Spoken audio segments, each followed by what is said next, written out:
kasi kain ng kain. Kain ng kain. Masarap kumain. Gets ko na. Kumain. Eh kasi may pambili sila ng pag...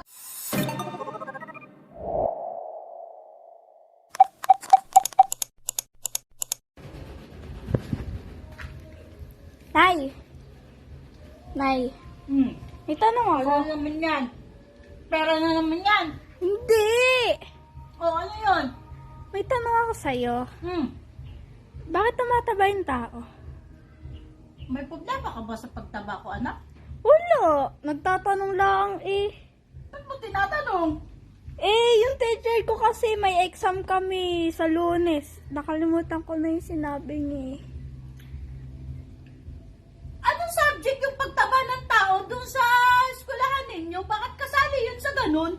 Ano naman kung tumataba ang tao? Bakit naman kailangan na i-leksyon pa yung pagtaba ng tao?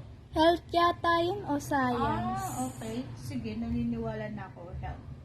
Ano naman kung tumaba ang tao? Kung maganda naman, pakialam ba nila kung tumaba yung tao? Wait lang nanay, hindi yata yung kasali. Ano na yan? Personally na yata yan. Kaya tumataba ang tao kasi gumaganda.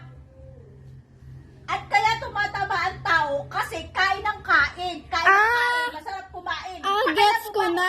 Kumain. Eh kasi may pambili sila ng pagkain kaya kain ng kain. Gets ko na. Kaya pala tumataba ka. Aba, itong batang ito'y sira. Tatadyakan kita dyan. Ay, magtatalisa pala ako para hindi ako tumaba.